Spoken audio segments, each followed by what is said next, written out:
জি sir বলেন। আমি অফিসে রাশে আছি, নিচে গিয়ে দেখবা মা ঠিক মতো খাইছে কিনা, কিছু নিছে কিনা। পারবো না। আর কিছু? শোভন ফাঁকি বস্ত্র দেখে পড়তেছে কিনা, ইউনিভার্সিটিতে উঠছে, এখন ভাড়া দেওয়া লাগে। অকিবাট, এটাও পারবো না। আর কিছু? আর তুমি খাইছো? বাবা, সূর্য হচ্ছে কোন দিকে উঠছে, নাকি রামের ভীমরতি হলো? এই তোমার র্যাঙ্কিং এর ঠিক কবে যাবে বলো তো? জানি আমি তোমার খোঁজ খবর নিই না। না হইতো না। বুঝছি আমি এখন। পরীক্ষায় নিও আর বালি নিয়ে খুঁজে এসো। যা পড়তে যা, কত ফাঁকে মারতে মন চায় তোর? বলে দিস, নাহলে আমার ছেলেটা টেনশন করবে। ওকে টেনশনে রাখা দরকার আছে। আমার বাবা মাকে রাখে না।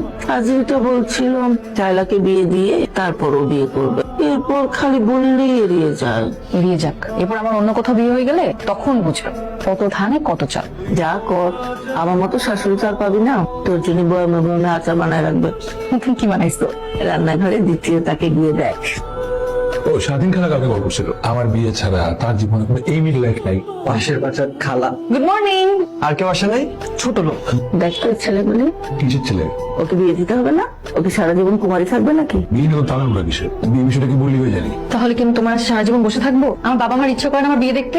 আচ্ছা আমি কি বলছি আমি বিয়ে করবো না? কবে বিয়ে করবি বল না? আচ্ছা তুমি রীতিমতো প্রেশার দিচ্ছ এখন। আপনি একটু কানটা বন্ধ করেন তো। তাই ভাবলাম আজকে আমার বের তোমার নিয়ে বের হবো। কই যাবা বলো? ছোট লোক। Thank you so much. তুমি তাহলে ভুলে যাও নাই। জীবনের ব্যস্ততা আমাকে থামিয়ে রাখতে পারে, কিন্তু তোমার প্রতি আমার ভালোবাসা কেউ দমিয়ে রাখতে পারেনি। এটা তোমার দায়িত্ব। আসছে আসছে আমার দায়িত্ববান পুরুষ। আসল কাজের বেলা ঠনঠনা, এখন আসছে প্রেমিক গিয়ে দেখাতে। তোমাকে আমার ভালো মতো চেনা আছে, আমাকে 1 মাসের জন্য বুঝ দিচ্ছ তাই না?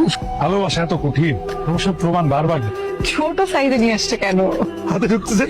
এই ফুল চাই দিস তো, চুরি বাদ একটা ফুল না। আমি এটা নেই। ওটা হলুদটা। এবার চুরি সাইজ ঠিক আছে? ঠিক আছে। লাগবে না, ফুলের দাম এখন আমার কাছে অনেক বেশি, ওটা বলছো তুমি দাও। আমাকে শুধু একটু পাশে থাকতে দিও আর একটু ভালোবাসো। আমার আর কিচ্ছু লাগবে না, বিশ্বাস করো। আমি সারা জীবন শুধু তোমাকে পাশে চাই। কিভাবে ভালোবাসতে হয় সবার তোমার থেকে শিখা উচিত। তোর সেমিস্টার ফাইনালের রেজাল্ট কবে দিবে রে? এক্সাম হইতে দিলাম সেই দিন। অন্যদের সেমিস্টার শেষ হয় 3 মাসে, আর তোর 6 মাস লেগে যাচ্ছে। শেষ করতে পারবি তো? মা, নিজু মামার কাছ থেকে নতুন বই নিয়ে আসছি, পড়তে দাও তো, পড়ে ফেরত দিতে হবে দ্রুত। নীলা, আচার খেয়ে যা। আসসালামু আলাইকুম। ওয়ালাইকুম আসসালাম। আপনাকে একটু মিষ্টি আচার দিব নাকি? না না আপা।